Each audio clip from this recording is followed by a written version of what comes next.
welcome to the Football 365 Isolation Show. I'm your host, Mark Smith, and I'm here as ever with Matt Stead. Matt Stead, how are you feeling, Matt Stead? This must be a momentous week for you. I'm feeling very well. As you can tell, I'm a massive Liverpool fan from my Scouse accent, so I've had a great few weeks. Been a really good season, hasn't it?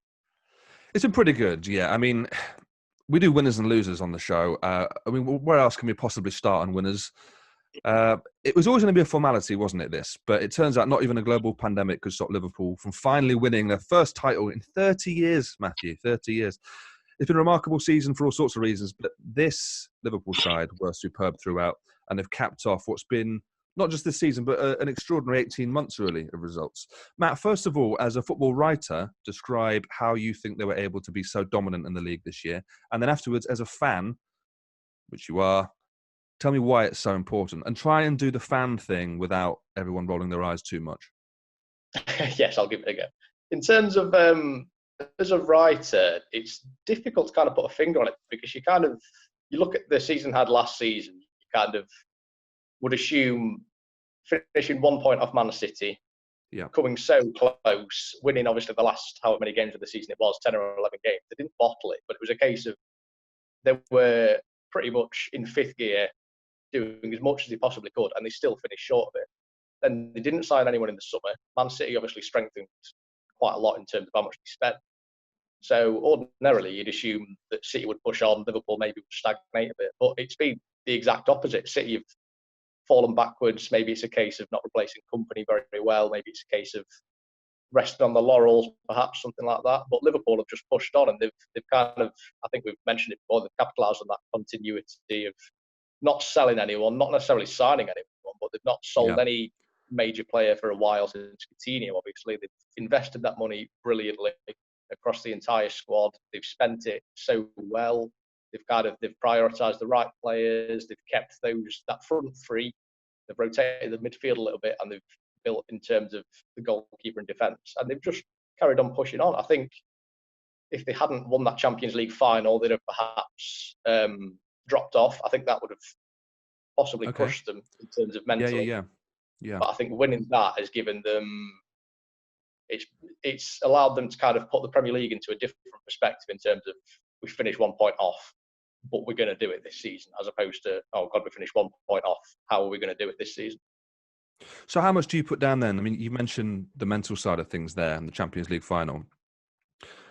How much stock do you put in that as a team? Because, I mean, on paper, man for man, there's not many Liverpool players. There are some, but there are not many that get into that Man City side. But there seems to be some real psychological fortitude in that side now. You just feel like they believe they can beat anybody. They believe they can be 2-3-0 down in a Champions League leg, for example, and still come back and do something. Is that just something that Man City don't have? Is that something that only Klopp can provide? What is it? It's difficult. I think in terms of City, when they do fall behind, you don't get that sense of, right, they're going to kick on from here. They're going to use this. They're 1-0 down at half time. You kind of just assume that they're going to get back into it. But there's never been not much proof of them doing it. Whereas with Liverpool, got tons and tons of games, even just last season, if you think about the Barcelona game. And then there's games that they kind of, in the Premier League, they had the last-minute winners against Everton when Origi kind of capitalised on Jordan Pickford having tiny arms. And then there was the like a T-Rex. Newcastle game. There was the Newcastle game, the penultimate game of the season, which was just before the second leg against Barcelona, where Origi scored again with, I think it was 4 minutes to go. And Liverpool they used that for the Barcelona game because they were missing so many players as well. They were missing Salah, they were missing Firmino. And they still managed to come back against one of the better teams in Europe. So I think with City, I don't think they've got the same calibre of player in terms of fighting from underneath. Whereas with Liverpool, and I think it might be the same with Guardiola as well, whereas Liverpool, they've got Klopp, who's been like the ultimate underdog manager against Bayern Munich. That's right. Who's got the kind of players, James Milner, Jordan Henderson, those kind of players who come from maybe not smaller teams, but kind of relegation battle teams, where you've got Henderson coming from Sunderland, Milner coming from Leeds. Yeah. And also, But Mane as well has come from a smaller club. You've got Salah, who didn't make it at a top club in Chelsea at first. So you've got players who, I don't really want to use the phrase chip on the shoulder, but they've got something to prove. They've all of them have got something that they really want to prove to the rest of the country and the rest of the world, and they're doing it. Whereas Man City are bringing in players who we already know the caliber of player that they are. We already know what they're providing. Interesting you bring up the psychological aspect of Liverpool knowing that they can come back from a goal or two down whenever they want. Because it feels like a Ferguson Man United type situation where once you get to the last 10 minutes, the United players knew that they were going to throw everything at them. But more importantly, the team they're playing all of a sudden start dropping in 5 yards deeper. And then you're really on the back foot. And it feels like the hardest thing in football to get is momentum, but particularly a momentum which writes you a script whilst you're playing the game, where the opposition know what's coming next, but there's still nothing they can do about it. And that is what Klopp has, I think, instilled in his side over the last 2, 3, 4 years. And I remember people laughing in the game against, I think it was West Brom at home a few years ago, where he went and did was it a lap of honour, or maybe he went and just clapped with all the players at the Kop. Yeah, it was on the halfway line. He got the kind of players congregated in a line, and the kind of, because it was Origi. I think Origi equalised in the 6 minute of stoppage time or something like that. And it was a week before where they lost to Crystal Palace at home. And I think it was Scott Dann who scored like with 10 minutes left, and the fans started leaving the stadium. And Klopp kind of made this massive statement about like, we decide when the game's end, stuff like that. So it was after a draw against West Brom where they kind of, and like you say, people really did take the mickey out of him and stuff like that. But it's come round, and in 5 years you see why he made that point. Yeah, and it's bringing everyone in that club together, and it's just showing you that there's some real solidarity amongst players and fans and everyone involved. So yeah, really, really impressive. We've got to talk about the way Liverpool won the league. This isn't the way that, as a schoolboy growing up, you dream about winning the league, is it? There's no one on the pitch. There's no one in the stands. They're not on the pitch while Chelsea and Man City play.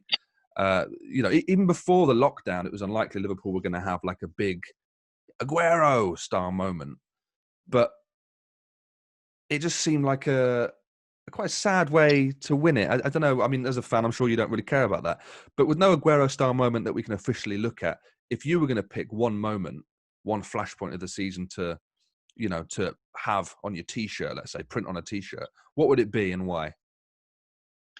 I think there's probably 3 moments you can look at from the season. You are right in terms of there's not been that dramatic, right, this is the title's won now in terms of that Aguero moment. But I think you look at maybe beating City 3-1 in November, where they had, I can't remember the points gap they had at that stage, but it must have been about 10 or 12 points or something like that. You just thought, right, this in November. Happened.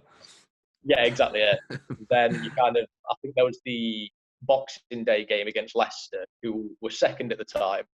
They went to the King Power Stadium. They'd just come back from the World Club Cup, where they played extra time in the final, and they absolutely hammered Leicester 4-0, which is absolutely preposterous.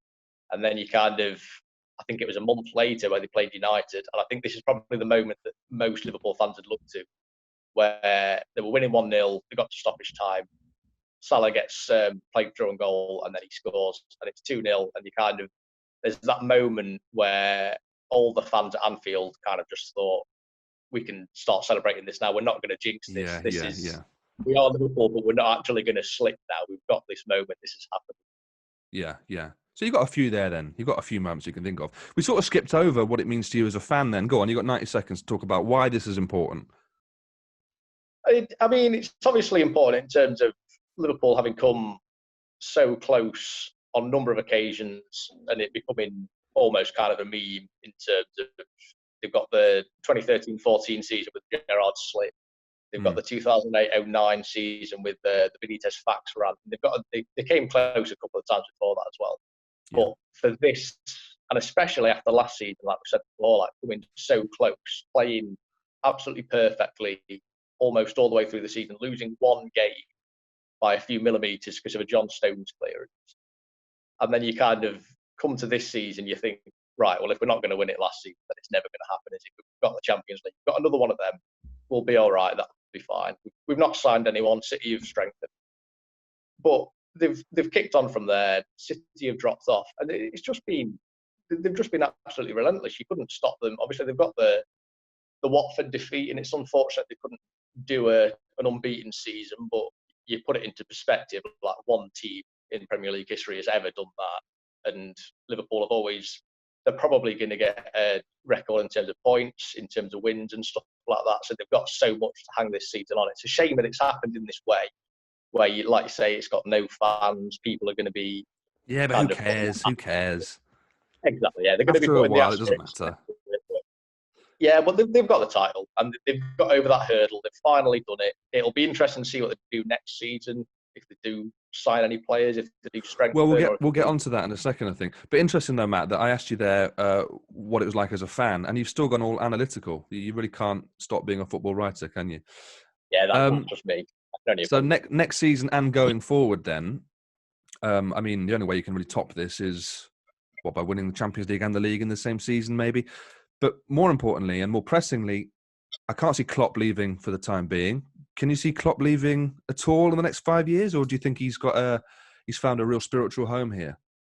It's difficult to say, isn't it? Obviously, because he's only managed 2 clubs before, and at both of those, I think he stayed for 7 years. He's been at Liverpool now just under 5 years, so I think his contract is longer than that as well. So I think he will stay for longer than he has at Mainz.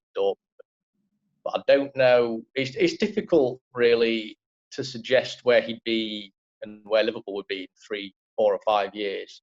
But I think they've got a better setup in terms of where they have been with previous managers. In like when they had Benitez, they didn't really know who to go to. Went for Hodgson, messed that up. Went for Dalglish. Yeah. Rodgers came in and he did do well, but he was, and they were very fortunate to stumble upon Klopp when he was having a year-long sabbatical from Dortmund. Yeah. But I think they've got a good kind of succession plan after him now. I don't think he'll stay. I think he possibly will. He's not going to do a Ferguson 27 years, is he? Or whatever it is. No, I don't think any manager will again. I think he said stuff like that before. I don't think he'll stay for much longer. I think maybe 5 years will be his max. Yeah, I just wonder, like, you know, he's delivered what he's delivered what the fans wanted, what they wanted more than anything that you could possibly ask for as a Liverpool manager. I mean, the Champions League, yeah, great achievement, unbelievable. But that's been happening they've been going far in that competition quite regularly in their modern history. Whereas the league, to win it was just, it's unbelievable for that club and for that city. Right, Matt, we've got a couple of minutes left. We can't just talk about Liverpool today. We've got to do our losers section as well. And losers this week, it was ostensibly going to be the magic of the FA Cup. Where is it? It's gone. We're playing in empty stadiums. All 4 smaller teams in the quarterfinals went out to the bigger teams. But I think I want to hone in specifically on Norwich. Norwich lost at home to Man United in the Cup. United had made 8 changes to their team. And it was it wasn't a bad performance from Norwich, but bearing in mind they're already down in the league, they couldn't really get over the line against United. I don't understand what's going on with that club, because I look at them and I think they've got some pretty good individuals, just not happening as a team. Matt, why are Norwich our losers? I mean, in terms of the Premier League results at the weekend as well, like Villa lost to Wolves, and then I can't remember the other team who played, actually. It's so ridiculous that the games have been... Southampton. Yeah, Watford, of course, lost, didn't they? So in terms of relegation candidates, you'd say that they've not lost any ground in terms of that, but you'd also suggest that that race is kind of being run. I think Daniel Farke has pretty much been saying, probably since the turn of the year, that it would be a miracle if he could keep Norwich up. And if you look at it, they're only, I think it's 6 points off survival, but it's difficult to say in terms of what they've done wrong. I think they've suffered a lot through injuries. I think they only spent a little over £1 million in terms of summer signings, and when you compare that to even Sheffield United, who I think they broke their transfer record 4 times, when you compare it to Aston Villa, the other teams who came up, they spend more than 100 million.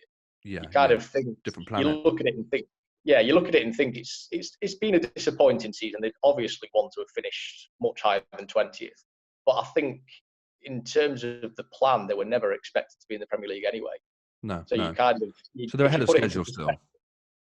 Yeah, if you put it into perspective, it's obviously been a failure of a season. you don't go into the Premier League wanting to get relegated or anything like that. Their ambition would always have been to stay up, but it's not anything close in terms of a disaster or anything like that. I don't think. Yeah.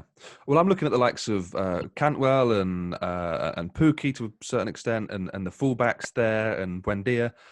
I'm thinking, are they going to get picked off by bigger clubs this summer? I think there's definitely a case for that. I know in terms of Liverpool, they have kind of made. Why have you brought it on to Liverpool again? How have you done this? I'm so sorry. I really am so sorry. But they've kind of made a theme of signing players from relegated clubs, where they got Wijnaldum from Newcastle, they got Robertson from Hull, they got Shaqiri from Stoke, and they've kind of been picking away at the relegated clubs now and then, which does go to show that players who do go down into the Championship and even further, there's still something there that a certain coach can work with. So I think in terms of, if you look at Norwich, you've got Todd Cantwell there, you've got Max Aarons, they've obviously been linked elsewhere. Buendia, like you say, has been brilliant. But then in terms of Buendia, he's probably not been playing enough under Farke recently, which, I mean, it's difficult to criticise a manager in that situation where he's not being given much to compete against much bigger clubs or much bigger budgets. But I think there are certain things that Farke could have done to kind of do a bit of a better job than he has done so far.